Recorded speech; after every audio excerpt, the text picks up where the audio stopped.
Everybody, TC Bradley, host of Made Millionaire TV, with a special edition of our show called Into the Vault. It's been my heart's desire since we started our show to provide a platform for faith-based entrepreneurs to come and to share their God-given dreams. Along with that process, you have people that reach out to us from our viewing audience and they say, TC, can you share some insights? Can you take some time and share some insights to help us activate our God-given dreams? And ladies and gentlemen, that's the purpose of Inside the Vault. It's where I can deep dive on some of these topics with you to help you elevate your life, elevate your finances, elevate your business, and activate their God-given dreams, your God-given dreams. On this debut episode of Inside the Vault with TC Bradley, I'm going to deep dive on a very, very personal story of mine, a very emotional story of mine that happened to me 10 years ago. 10 years ago, I had a sudden cardiac arrest where I was clinically dead for a minute and a half to 2 minutes.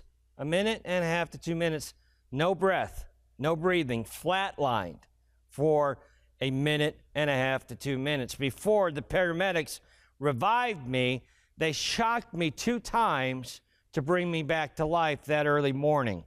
Now, ladies and gentlemen, every time I've shared this story to anybody, I'm talking to individuals, tough men, men that are legitimately tough men. I've seen them cry, tears. It has impacted people. Ladies, when I've shared the story with ladies, they've had such a deep emotional connection to the story, and it's so profound in the lessons that I learned from that cardiac death that I experienced 10 years ago. So I want to take you into this story, and I want to just give you a heads up, if I may. This is a very emotional story for me.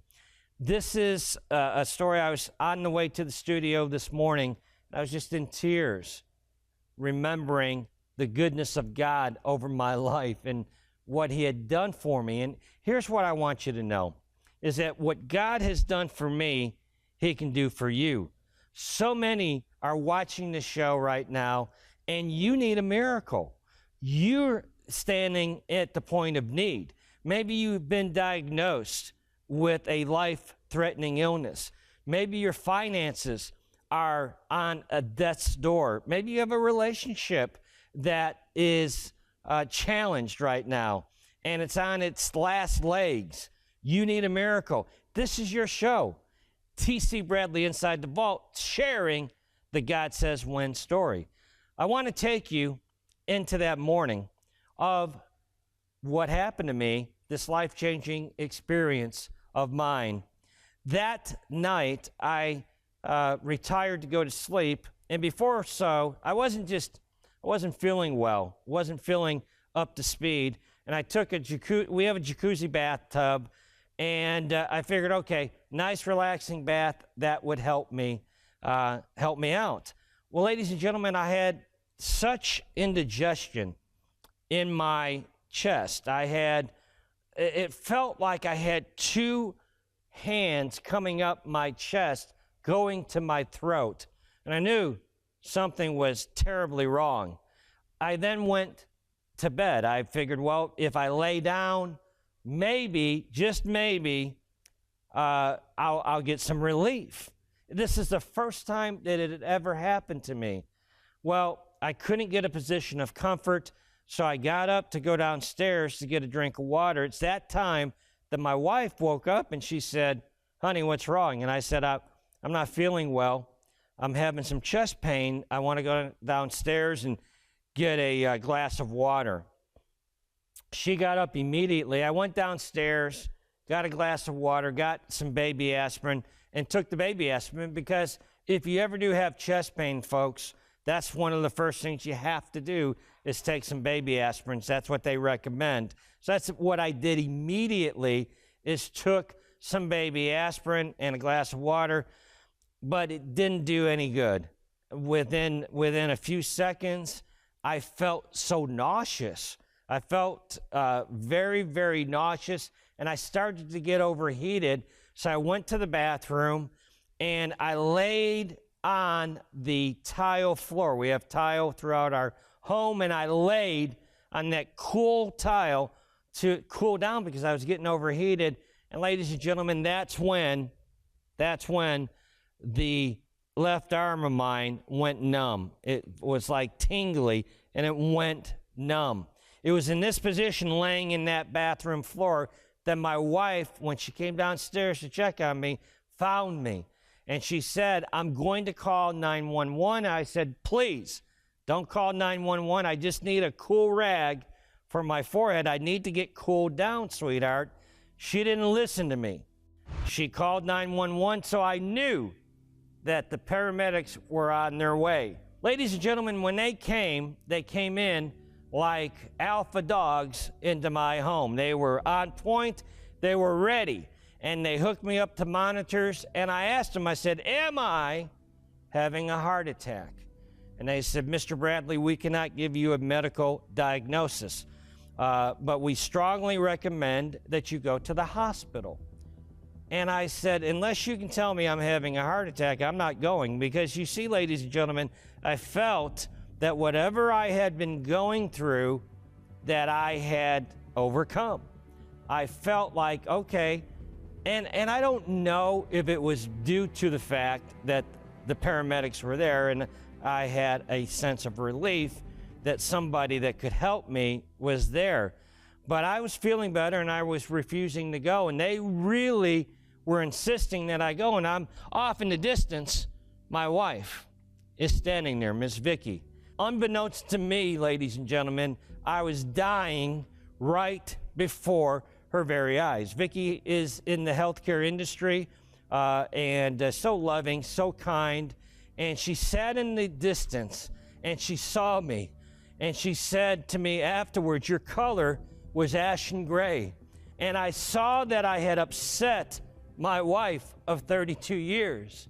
And she looked at me, and I said, I looked at her, and I said, "Do you want me to go to the hospital?" And she looked at me, and she said, "Do you want to live, or do you want to die? Do you want to live, or do you want to die?" Now, this is a message for the ladies that are watching this.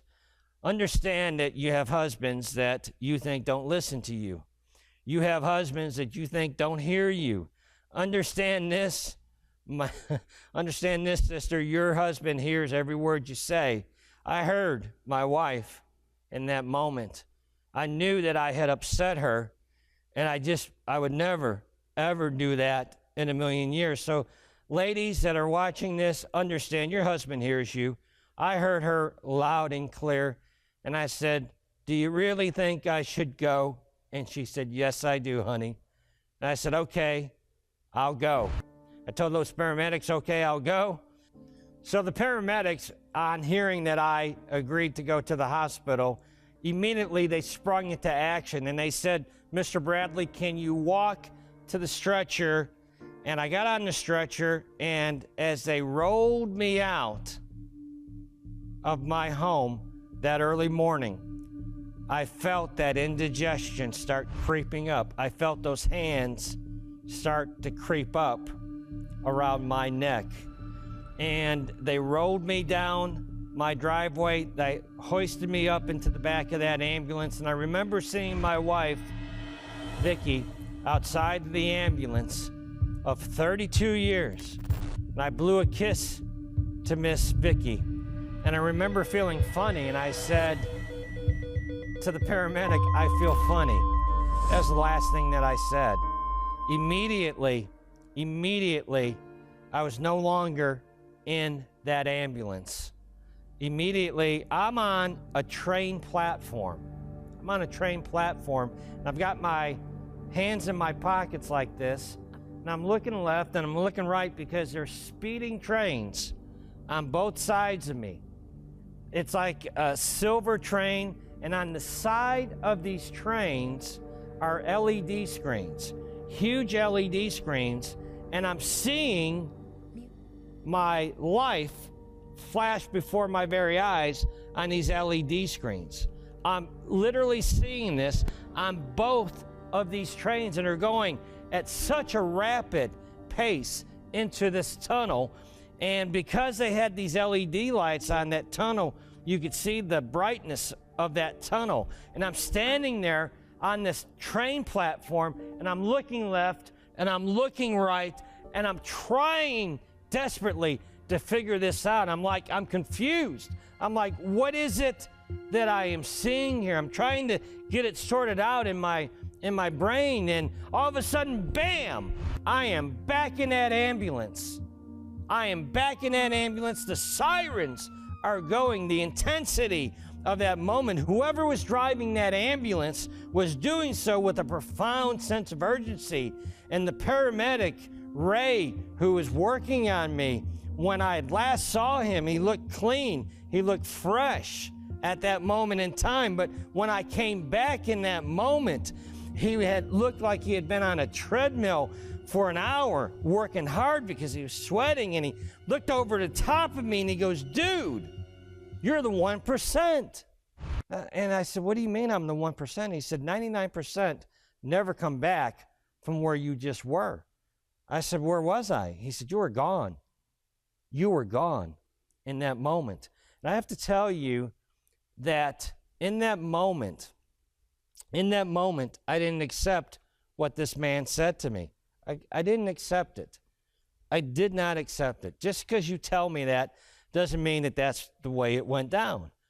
But I'm thinking, oh, what is going on here? At that precise moment in time, ladies and gentlemen, my wife, when I was fighting for my life inside that ambulance, my wife knew something was terribly wrong. And she was outside of that ambulance, and she was pacing back and forth, pacing back and forth. And she didn't know what to pray. All she could say was, "Jesus, Jesus, Jesus." So all she could do was say, "Jesus." And I want you to know something. It's very important that you realize this. I did not make deals with God for my life. I did not make a deal with God for my life. I didn't. You know, some people, you get on a deathbed and they're going to make a deal. If you do this for me, God, I'm going to do that. No, I didn't make any deals with God. I knew that something had happened to me. I knew in that moment my life had been forever changed, but I just had a peace in the midst of the storm. I had a peace in the midst of the fire that I was in, that I had found myself thrust into. Ladies and gentlemen, it's never too late. If God can breathe life into my dead body, if God can raise me up, he can do a miracle for you. He can do a miracle for you. So they rushed me in to the hospital. They rushed me into the hospital. Whoever was driving that ambulance, profound sense of urgency. And I've seen movies, I've seen TV shows.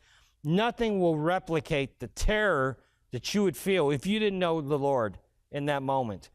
If I didn't know the Lord in that moment, I would be doing a deal with the Lord at that time. But like I said, I had such a peace that passed all understanding. And God was with me every step of the way, just the way he's going to be with you through your fire, through your situation, through your circumstances. God is going to be there for you. Now, ladies and gentlemen, we're going to take a brief time out, and then I'm going to come back and we're going to wrap up our God Says One story on God Made Millionaire TV Inside the Vault.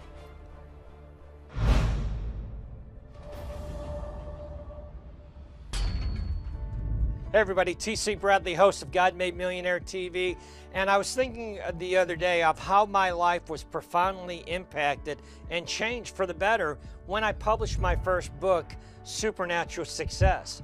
Within 45 days of publishing that book, I signed a major TV deal to feature and promote my book on that TV show. After that, I published another book, got invited back to another TV show. If you're watching this video, listen, you've been given a God-given dream to publish a book. He's given you an assignment to do, and like me, you want to try to talk yourself out of it. I didn't talk myself out of it, and my life was profoundly changed. I want to help you publish your book. If you've been given a God-given dream, an assignment to publish your book, well, we have a publishing company designed specifically from A to Z to handle all of those details for you. All you need to do right now at this point is set an appointment up with our publishing company so that we can talk to you about bringing your book to the marketplace and your voice to the nations on our show, God Made Millionaire TV, as a published author. Ladies and gentlemen, when I was in that ambulance and the ambulance was going to the hospital with such a profound sense of urgency, it's like this scripture came to life inside that ambulance. It's Isaiah 43:2. When thou passest through the waters, I will be with thee, and through the rivers they shall not overflow thee. When thou walkest through the fire, neither shall the flame kindle upon thee, because I am the Lord thy God. Ladies and gentlemen, that scripture came to life for me in that moment, that for regular people, for people that didn't know the Lord, it would be a terrifying moment in their life, but it literally came to life for me that early morning. And they rushed me into the hospital, and they called what I refer as the cardiac SEAL team to come in to operate on me immediately. Immediately, I was in critical condition as I arrived into that emergency room, and they told me, and I want you to understand this, those of you in the medical community, they said to me, Mr. Bradley, you're in the right place. You're in great hands. You are going to be taken well care of. We're on this. You're going to be fine. We're capable. Their words gave me comfort, ladies and gentlemen. Those of you that are doctors, don't underestimate the power you have in those critical moments to encourage people in those moments. They were getting me prepped to take me into surgery at that moment. And I realized I came face to face with my mortality. I came face to face in that moment in time with the fact that I could go through those doors, and when I come back out, if I come back out, my life could be altered so much so. I knew that it was no guarantee that I would even come through those doors again. And I saw my wife off in the distance, and they started to wheel me in. And I stopped them. I said, stop what you're doing. Stop. I said, I want my wife to pray for me. I want my wife to pray for me. You see, ladies and gentlemen, if this was going to be it for me, if this was going to be the moment that this is the end of the ride for T.C. Bradley, I wanted that moment between my wife and myself. I wanted that to be a moment of prayer. I wanted that memory to be a moment of prayer. And I don't know how Vicki got through that prayer. I cannot tell you what she prayed, but I can tell you that we did pray, and it was one of the most significant moments of my entire life, of my entire marriage. She prayed for me, and then they wheeled me through, and they operated on me in that moment. 2 hours in operation, 2 hours I was in surgery, and it turned out that I had 100% blockage in my left ascending artery. They call that the widowmaker. They call that the widowmaker. It is so catastrophic. It is so catastrophic that I had a blockage, 100% blockage in that left ascending artery. And they had to go in, and they put 2 stents in to me during that surgery. And I stayed awake. The anesthesia that they used on me was, so I was a little bit out, but I was still present in case they needed to speak to me. And I kept my eyes open the entire time during that surgery. And I can tell you that then when they wheeled me in after the surgery into the cardiac intensive care unit, my life was changed. My life was altered. I could not believe how weak my voice was. They had inserted a pump into my chest, into my by my heart, to help my heart pump, to take the strain off of my heart. I was in critical condition in that intensive care unit, ladies and gentlemen, and I knew my life was forever altered. I knew that it was forever altered. And I can tell you, as I recovered over the next day or two, I had one question from my wife. I had one question for my wife. I said, did I really die? You must find the paramedic that saved my life, and you've got to ask him, did I really die in that ambulance? Because mentally I didn't want to accept it in my brain that this had occurred. Yes, they were saying it to me, but like I said, I don't, just because you say it doesn't mean that I believe it. And I was in the bed of that cardiac intensive care unit. I was in the bed, and my wife called me on the phone, and she was talking about how she had met the paramedic at the fire station. And I said, she was so excited telling me the story, and I said, honey, I need to know, did I really die that morning? She said, yes, honey, you did. Ladies and gentlemen, I broke in that hospital bed. It was one of the most intense moments of my life. That moment was intense because, you see, I had been denying what God had done in my life. I'd been denying his intervention in my life. I wouldn't face it head to head. And in that moment, I realized how big my God is, and I realized how little I was in the moment, in the scheme of things. It wasn't because I was a tough guy that I was sitting there. It wasn't because I served in the military that I was sitting there. It was because my God intervened in that moment and breathed life in my dead body. And I remember I wept so intensely. I was overcome with emotion, so much so that my wife, bless her heart, she thought I was having another cardiac event because I couldn't talk, couldn't speak. I was so overcome with emotion. Ladies and gentlemen, I'm not a man that talks to the enemy. I'm not a man that talks to the devil. But I'm going to tell you something. In that moment in time, in that moment, in that precise moment, I had one conversation with the enemy.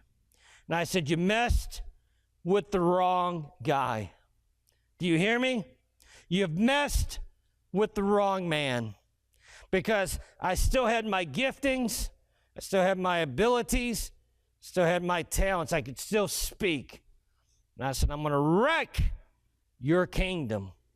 I'm going to do everything within my power to destroy your kingdom. And ladies and gentlemen, from that day to this day, my life has been lived with a profound sense of urgency. A profound sense of urgency with the assignment that I have been given. I have been nothing but consistent with the messaging that I have for you, that if God can raise me up from a deathbed, from being dead without a heartbeat or a pulse for a minute and a half to 2 minutes, he can do a miracle for you. But understand this today. If God can raise me up, if God can breathe life into my body, he can do a miracle for you. Not only can he do it, but he wants to do it. Sir, don't you give up on your God. Don't give up on that church. God raised you up. You feel like you're a failure. What that is, that's a fat man sitting up on your shoulder, whispering in your ear. Those of you, there are some of you right now, you've lost a business. You've lost an incredibly successful business due to this pandemic. And you feel like a failure. You feel like a victim. And I'm here to tell you that you are not a failure. You are a child of God. You are a child of destiny. You are a child of purpose. Don't you dare give up on our God. Your God is there for you. He was there for me. He's no respecter of persons. That person that's watching right now, and you've had a death sentence cast over your life right now. You've had a doctor that has proclaimed a death sentence over your life. I come against that in the name of Jesus. I come against it in the name of Jesus. I'll end by saying this to you, ladies and gentlemen. Lying in that intensive care unit, I knew that God had called me to write a book. I knew He'd called me to write a book. And I did so within 90 days of being released from the hospital. The book is called God Says When. And I had a young man that reached out to me after he read it, and he said, "Sir, I want you to know something." He said, "I'm not a religious man." He said, "I'm very spiritual." He said, "I'm a Buddhist. I'm a Buddhist." And he said, "When I read your book, especially that part where they were getting ready to wheel you in for emergency surgery," he said, "I had a tear come through my eyes." He said, "It really got to me."